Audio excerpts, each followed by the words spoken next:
नमस्कार, आप जुड़े हुए हैं राजस्थान के सबसे बड़े Dainik Navjyoti digital news network से। जयपुर में आज क्या कुछ हुआ आप देखिए हमारे साथ। जी हां, समाचार वही जो आप देखना चाहे।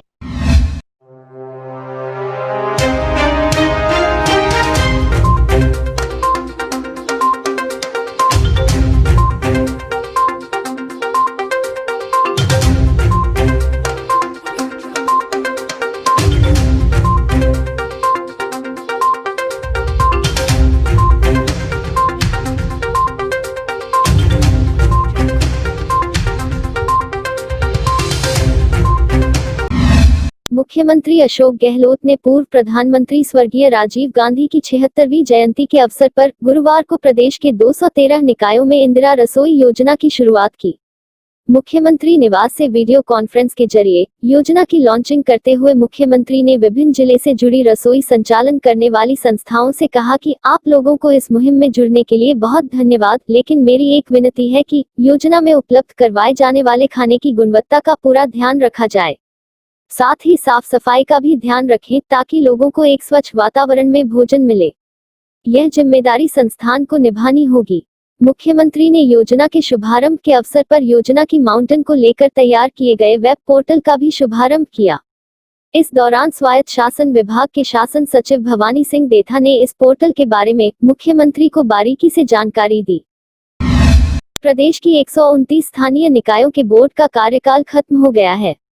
इन निकायों के वर्तमान में कोरोना संकट के चलते चुनाव नहीं होने के कारण अब राज्य सरकार ने प्रशासक नियुक्त कर दिए हैं।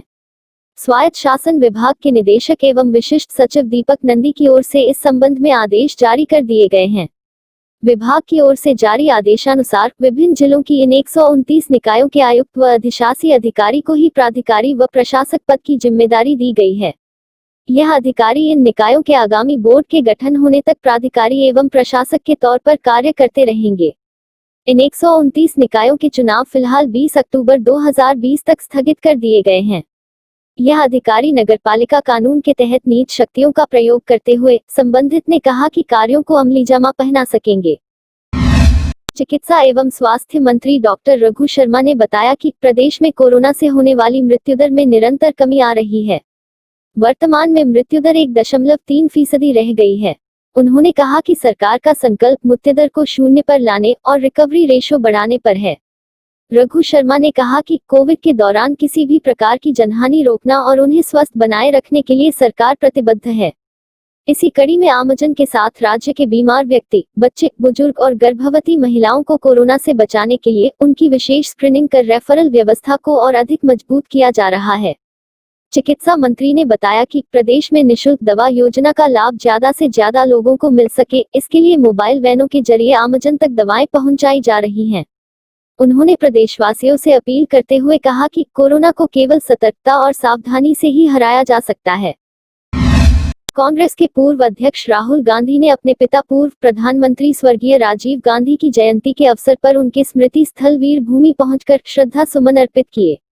राहुल गांधी ने अपने पिता को श्रद्धा सुमन अर्पित करते हुए फोटो के साथ ट्वीट किया कि राजीव गांधी एक गजब के दृष्टा और अपने वक्त से बहुत आगे के इंसान थे, लेकिन इन सब से परे वो एक उदार और प्रेम से ओतप्रोत इंसान थे।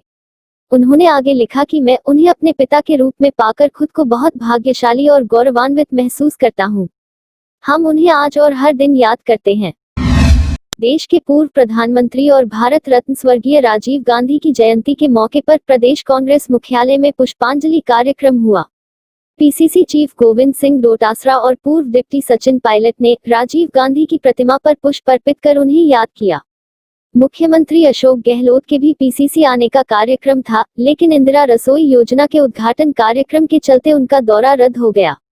विधानसभा में मुख्य सचेतक महेश जोशी, पूर्व सांसद अशकली टाक, प्रदेश के पूर्व उपाध्यक्ष मुमताज मसीह सहित कई कांग्रेसी नेता और कार्यकर्ता भी पीसीसी पहुंचे।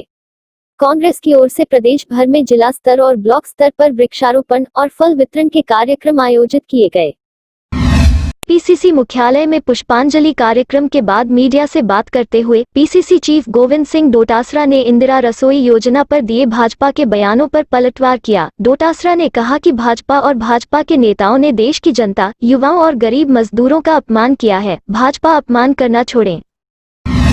पूर्व डिप्टी सीएम सचिन पायलट ने पीसीसी में मीडिया से बातचीत में कहा कि सरकार के अभी 3 साल बाकी है। जनता की उम्मीदों पर खरा उतरेंगे तो अगले चुनाव में जीत पाएंगे। पायलट ने कहा कि सबको साथ लेकर चलना है, सबकी भागीदारी सुनिश्चित होनी चाहिए। किसको क्या मिलना है, किसको क्या नहीं मिलेगा, यह कांग्रेस हाईकमान तय करेगा। हम सबकी कोशिश यही है कि जनता की उम्मीदों पर खरा उतरें। जो जिम्मेदारी हमें जनता ने दी है उसे बेहतर तरीके से निभाएं। पायलट ने कहा कि नगर निगम चुनाव ही नहीं 3 साल के बाद विधानसभा चुनाव में भी जाना है। जब हम 21 सीटों पर सिमट गए थे तब भी विपक्ष में रहते हुए हमने कई स्थानीय चुनाव जीते हैं। उस समय की सीएम वसुंधरा राजे के क्षेत्र में भी कई चुनाव जीते। उच्च शिक्षा मंत्री भंवर सिंह भाटी ने पूर्व प्रधानमंत्री और भारत रत्न स्वर्गीय राजीव गांधी की 76वीं जयंती के अवसर पर बीकानेर में कांग्रेस जनप्रतिनिधियों के साथ उनकी मूर्ति पर माल्यार्पण किया। इस दौरान उन्होंने बताया कि राजीव गांधी भारत में कंप्यूटर व दूरसंचार क्रांति के जनक थे। उन्होंने देश की भावी आवश्यकताओं को ध्यान में रखते हुए 1986 में नई शिक्षा नीति लागू की। प्रजातांत्रिक मूल्यों की रक्षा के लिए एंटी डिफेक्शन लॉ उन्हीं की देन है। उन्होंने कहा कि राजीव गांधी आधुनिक भारत के निर्माता हैं। डिजिटल इंडिया, कंप्यूटर व दूरसंचार क्रांति राजीव गांधी की दूरदर्शी सोच का परिणाम है। उन्होंने भारत में दल बदल कानून लागू कर प्रजातांत्रिक मूल्यों को मजबूत किया।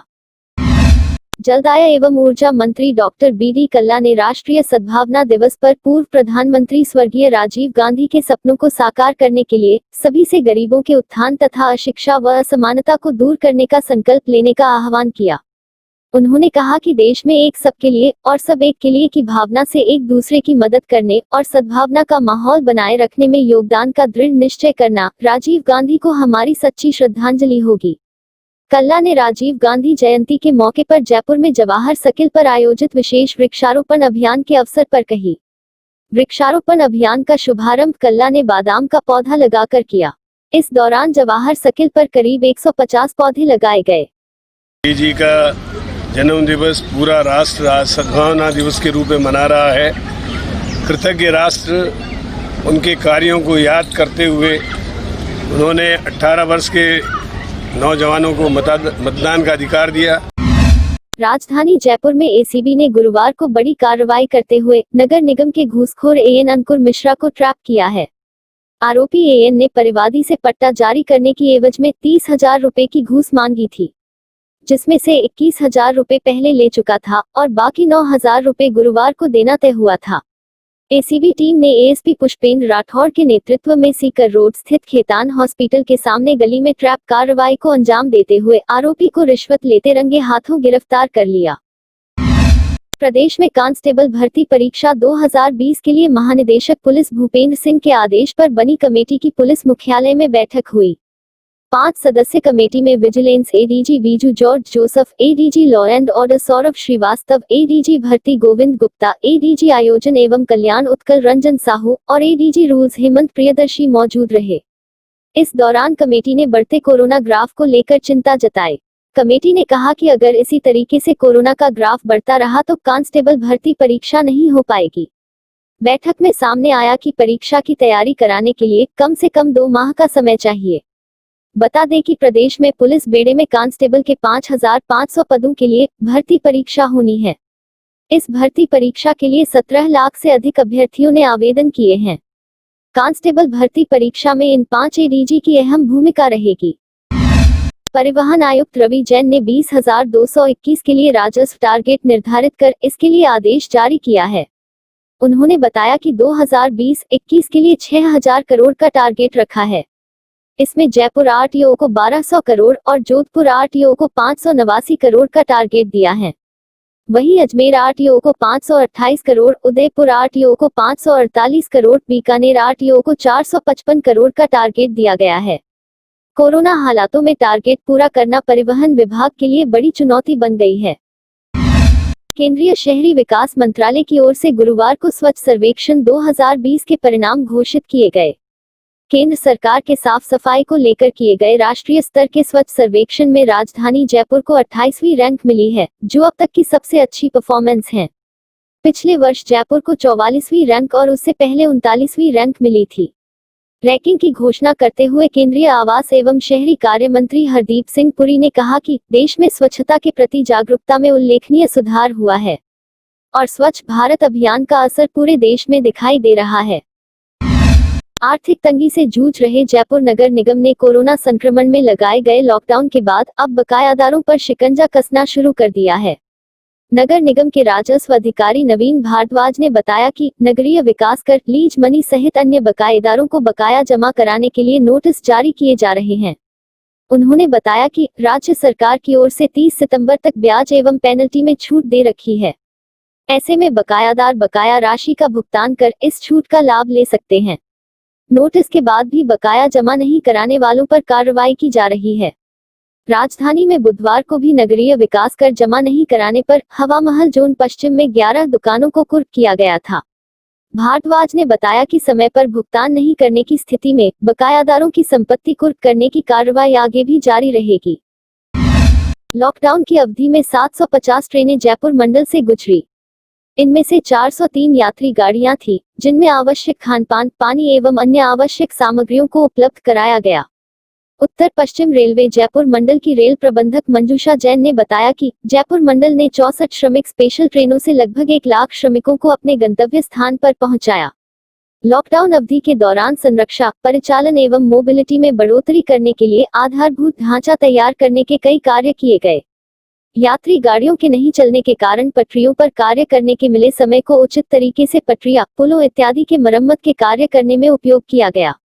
इन मरम्मत एवं रखरखाव कार्य के होने से माल गाड़ियों की गति में 70% की वृद्धि देखी गई। वहीं कोविड संबंधी अर्थव्यवस्था लगभग रुकी हुई स्थिति में होने के बाद भी रेलवे के माल भाड़ा आय में 70% का उछाल देखा गया। विद्युतीकरण के तेज गति के कारण जयपुर मंडल पर इस अवधि में विद्युत इंजन की ओर से यात्री एवं मालगाड़ी का संचालन शुरू हुआ। झुंझुनू जिले के सूरजगढ़ में कोरोना संक्रमित लोगों की लगातार बढ़ोतरी के बाद भी जिला प्रशासन मौन खड़ा दिखाई दे रहा है। कस्बे के कीस्टोन जांच केंद्र में गुरुवार को स्वास्थ्य विभाग व प्रशासन की बड़ी लापरवाही सामने आई। यहां सरकार द्वारा जारी गाइडलाइन की सरेआम धज्जियां उड़ाई जा रही थी और टोकन दे रहे कर्मचारी भी बिना मास्क देखे गए। जांच के लिए लगी लोगों की लंबी कतार के चलते का यहां माहौल किसी सिनेमाघर की टिकट खिड़की जैसा प्रतीत हो रहा था। भीड़ को नियंत्रित के लिए पुलिस जाब्ता भी नहीं था। ये थे आज के मुख्य समाचार। विस्तार से जानने के लिए पढ़ते रहिए दैनिक नवज्योति। दैनिक नवज्योति के YouTube चैनल को सब्सक्राइब करें और ताज़ा अपडेट के लिए बेल आइकॉन दबाएं।